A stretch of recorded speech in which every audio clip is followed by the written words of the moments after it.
Imaginez un peu, 3 août 2025, pleine effervescence de la Gen Con. Oui, Et là, Grimwild, un jeu de rôle indépendant super audacieux, rafle l'Igni d'or, la consécration quoi. le Graal pour un créateur indépendant, absolument. Sauf que son créateur, J.D. Maxwell, il est aux abonnés absents depuis juillet. Plus de nouvelles. C'est ça qui fout. Un succès énorme, mais en même temps un fantôme. C'est exactement ce paradoxe, ce succès qui n'en est pas vraiment un physiquement, qu'on décortique dans notre article. Voilà. Parce que, attention, faut être clair, hein, on parle pas d'une arnaque. Non, non, pas du tout. Le jeu, il existe, le PDF est sorti début 2025, et il est excellent. Les retours sont bons, le financement participatif a cartonné. Carrément, plus de 87 000 $ sur BackerKit.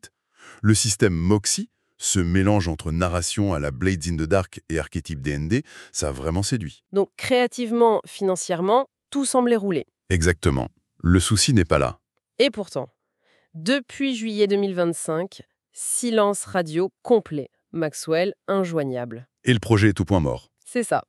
Les livres physiques, ce que les contributeurs attendent, ils sont pas expédiés. Alors que le jeu est fini, l'argent pour l'impression est sans doute là. C'est ça qui est déroutant. C'est pas le scénario classique d'un crowdfunding qui échoue par manque de fonds ou produit raté. On touche au nœud du problème, en fait. Et c'est un truc purement administratif. Ah oui, ouais. Maxwell, avec sa petite structure Audity Press, il était tout seul à la barre. C'est-à-dire, Il était le seul, l'unique détenteur de tous les accès critiques. Les identifiants BackerKit, la signature pour les comptes bancaires, l'accord final avec l'imprimeur. donc sans lui, Tout s'arrête. La machine est bloquée. C'est le point de défaillance unique. ce qui laisse les collaborateurs, l'artiste père Jean Quay, le développeur Luke Saunders, Complètement sur la touche. Impuissants.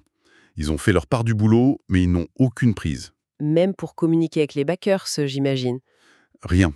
Et le symbole de ça, c'est le site web d'Audity Press qui a fini par expirer. Plus rien. C'est terrible. Alors, qu'est-ce qui a pu se passer? On a des pistes?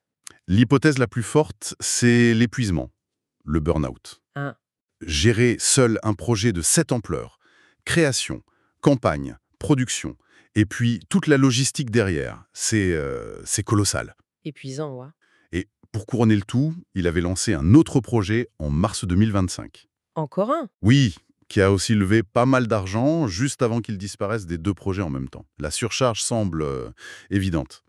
Donc, au-delà de la personne, c'est la structure même du projet qui est en cause. Exactement. Ce modèle de l'auteur-orchestre poussé à l'extrême, c'est une fragilité énorme. Le système s'effondre si la personne clé disparaît. C'est un cas d'école de ce qu'on appelle parfois le fulfillment hell. L'enfer de la livraison. Voilà. Le projet est bon, financé, prêt, mais bloqué à la toute fin pour des raisons non créatives. Ça montre bien la vulnérabilité des indépendants, même après un succès, un neni. Complètement. L'isolement, la pression, le risque de tout porter sur ses épaules. Et la communauté, les backers, comment réagissent-ils?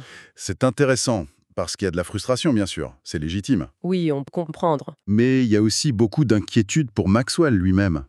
On sent une reconnaissance de l'humain derrière le projet. C'est important ça aussi. Oui, ça rappelle que derrière la passion, il y a des limites humaines. Alors justement, dans notre article, on essaye de tirer quelques leçons de cette histoire. Qu'est-ce qu'on peut retenir pour éviter ça? La première chose évidente, c'est de ne pas tout centraliser. Partager les accès clés, les responsabilités, avoir un plan B, une personne de confiance. Absolument. Et puis, communiquer, la transparence, c'est crucial. Même pour dire que ça va mal ou qu'on a besoin d'une pause. Exactement. Le silence, c'est souvent le pire. Les gens sont souvent plus compréhensifs qu'on ne le croit. Bien s'entourer aussi, non? Collectif, mentor. Oui, ne pas rester seul face à la montagne. Et anticiper la logistique très tôt. Vraiment. Prévoir des plans B pour l'impression, l'expédition. Et le point peut-être le plus important. La santé mentale. Savoir déléguer, poser des limites, prendre soin de soi.